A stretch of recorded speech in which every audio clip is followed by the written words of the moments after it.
Muy bien, queridos muchachos, en esta oportunidad vamos a avanzar el siguiente tema que corresponde a la motivación, ¿ya? Vamos a ver qué es exactamente la motivación, qué entendemos por esa palabra, qué implicaciones tiene, a grandes rasgos, qué teorías psicológicas se han desarrollado acerca de lo que es la motivación, ¿ya?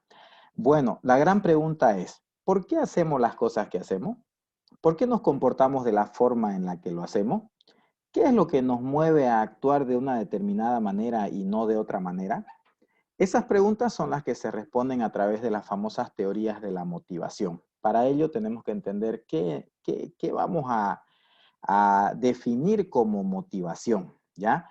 En primera instancia podemos decir que la motivación es el motor psicológico que impulsa nuestra conducta. Acuérdense que cuando hablo de conducta me refiero a la conducta observable. No olviden que el comportamiento es lo que estudia la psicología y el comportamiento tiene las cogniciones, las conductas, las emociones y las interacciones, ¿ya? En este caso, la motivación habla de la conducta, no de la cognición, no de la emoción, no de la interacción necesariamente, sino básicamente de la conducta, porque conducta motivada es lo que se hace, no lo que se desea. Entonces, una primera gran diferenciación que tienen que hacer ustedes es que una cosa es desear algo y otra cosa es estar motivado por algo.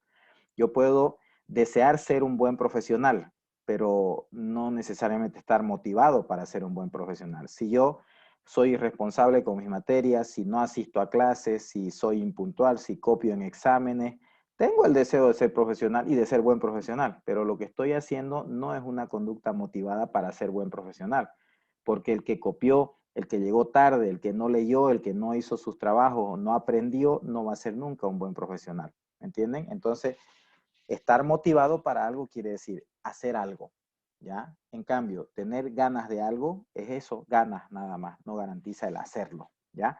Entonces, por eso la motivación es el motor que impulsa nuestra conducta. Así como el motor de un auto es el que mueve el auto, la motivación es lo que mueve nuestro comportamiento en una dirección determinada. En el ejemplo que les ponía, ser profesional y ser un buen profesional. ¿Qué constituye la motivación? Básicamente dos cosas, nuestros deseos y nuestras necesidades.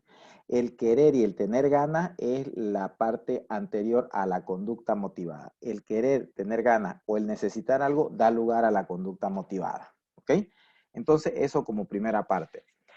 Hay tres grandes teorías de la motivación desarrolladas desde la psicología, ¿ya? Por un lado tenemos las teorías de la reducción del impulso, uno de cuyos principales representantes es Segismundo Freud. La otra, la teoría de los incentivos, del cual uno de los principales representantes es Burrus Frederick Skinner, ¿ya? Y por otro lado tenemos las teorías de las necesidades físicas y psicológicas, uno de cuyos principales representantes es Abraham Maslow. Vamos a ver a detalle en qué consisten.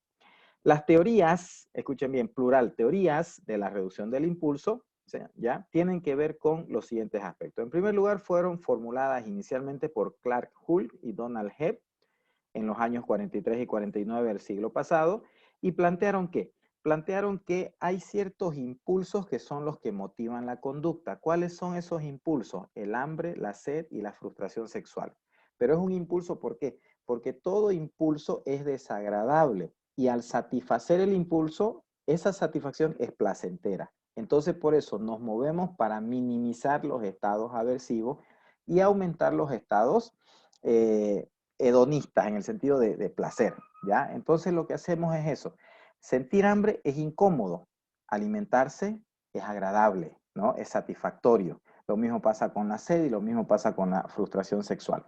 Entonces, ciertos impulsos además son más importantes o más poderosos que otros. Por ejemplo, la sed es más fuerte que el hambre, porque podemos aguantar más tiempo sin comer que más tiempo sin beber agua. Las teorías de reducción del impulso lo que hacen es tratar de que nuestro organismo mantenga lo que se llama homeostasis o equilibrio psicológico quiere decir, es decir, mantener el status quo, mantener la misma situación. Entonces, por ejemplo, no tener hambre implica estar en un estado de tranquilidad, por poner ese ejemplo. Cuando empiezo a tener hambre, algo siento y me mueve a algo, a comer. El comer es satisfactorio y eso hace que yo reduzca ese impulso. Por eso se llaman teorías de la reducción del impulso, ¿ya? Bien, ¿cuál es la crítica principal que se le hace a estas teorías? Es que a veces igual exhibimos comportamientos, aunque los impulsos ya estén satisfechos. Por ejemplo, un comedor compulsivo, a pesar de que ya está lleno, sigue comiendo. Un artista, a pesar de que ya hizo una obra de arte, ya desarrolló eso porque es algo que le agrada exteriorizar esa capacidad, sigue haciendo obras de arte y sigue y sigue y sigue. O sea, la satisfacción, el impulso como que se satisface, pero igual continúan las conductas, ¿ya? Esa es la crítica, porque la teoría de la reducción del impulso dice que cuando hay un impulso que es desagradable, se exterioriza o se satisface el impulso y eso es agradable y el impulso desaparece, hasta que vuelve a surgir y otra vez vuelve a desaparecer cuando se lo satisface, ¿ya? Entonces, minimizamos estados aversivos y buscamos estados gratificantes. Es una teoría hedonista un poco en ese sentido, ¿ya? Esas son las teorías de la reducción del impulso.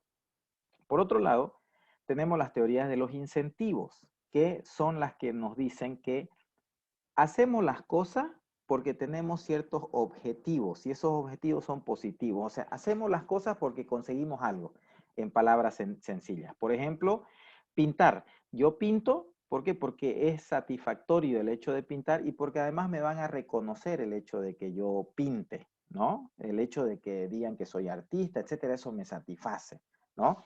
Yo me esfuerzo por ganar una competencia porque me voy a sentir orgulloso de ser el primero, de haber obtenido el primer lugar, etcétera, etcétera, ¿no?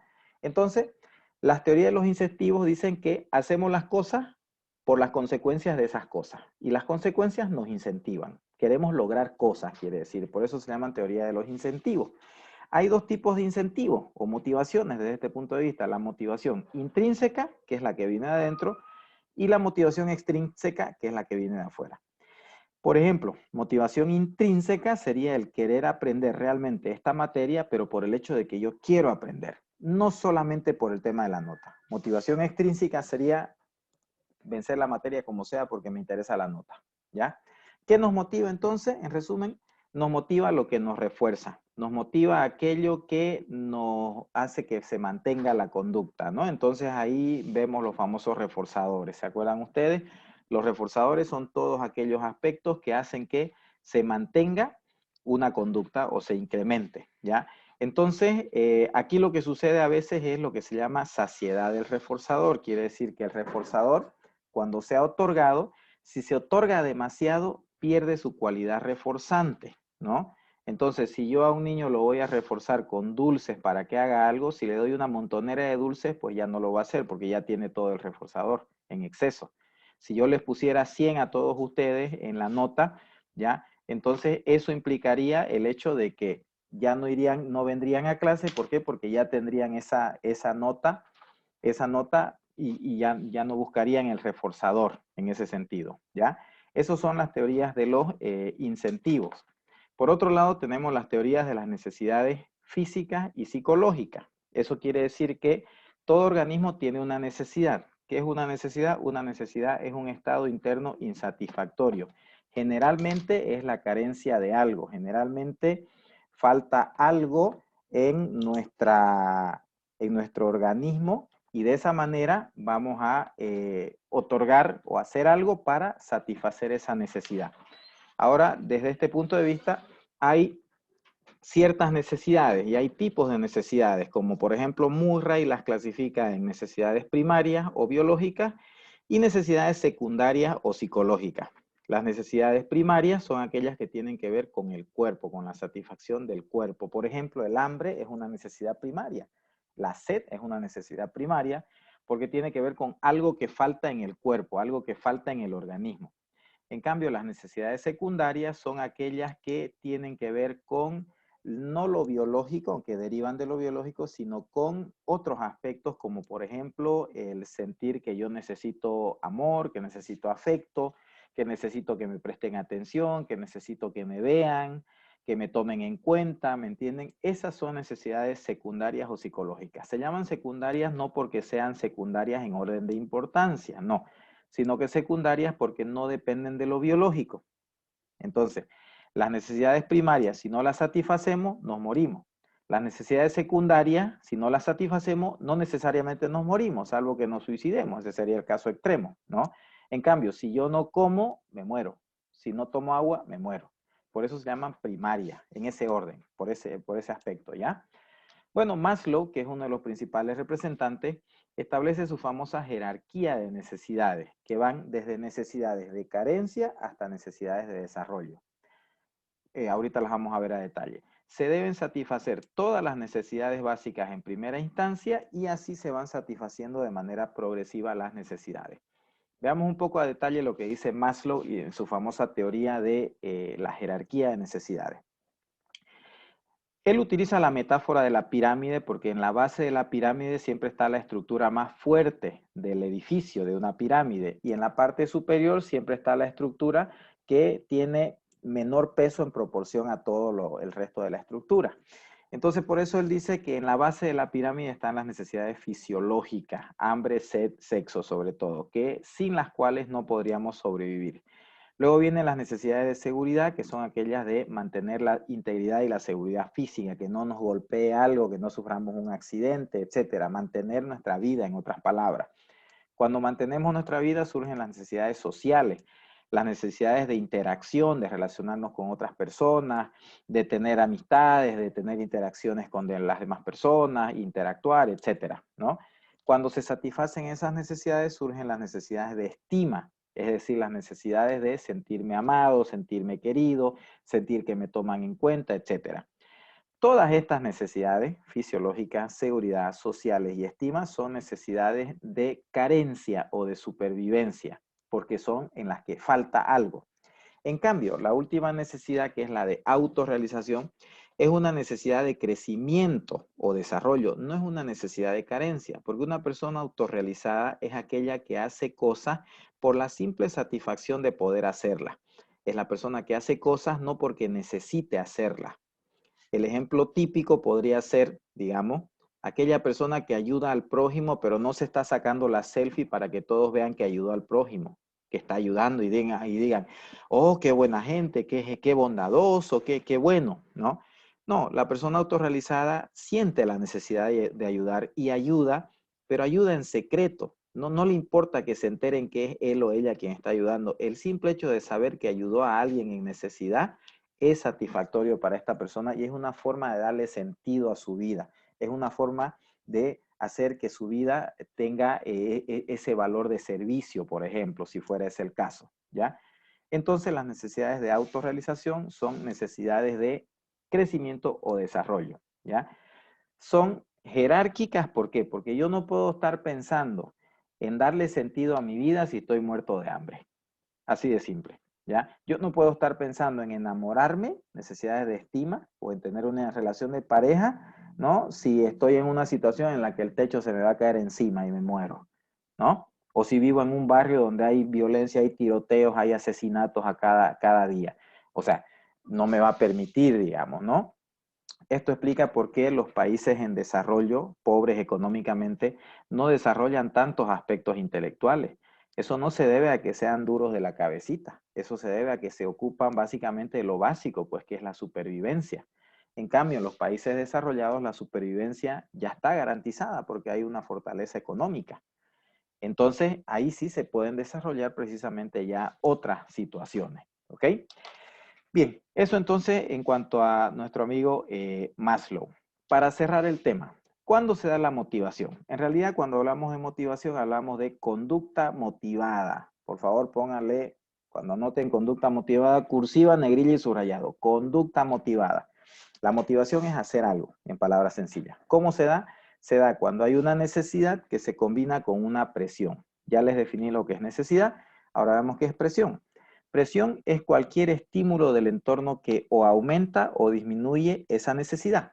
Por ejemplo, son las 12 del mediodía y yo estoy caminando por la calle, no he almorzado y justo paso por un restaurante donde huelo el aroma de la comida y me da más hambre. Eso es una presión, un elemento del entorno que aumenta, en este caso, esa necesidad, ¿no?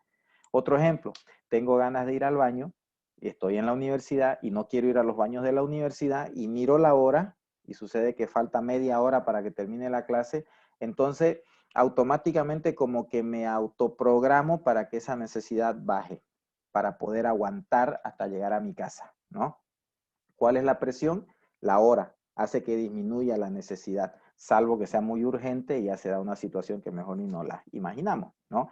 Entonces, eso es la presión, ¿ya? Estímulos o elementos del entorno que o aumentan o disminuyen una necesidad. Necesidad más presión igual motivación. ¿Y qué es motivación? Conducta motivada. Último ejemplo. Viene alguien y me dice, ¿sabes qué? Te amo desde la primera vez que te vi. Soy capaz de hacer todo por vos, etcétera, etcétera. Que diga alguien que me ama y que es capaz de hacer cualquier cosa, no dice absolutamente nada.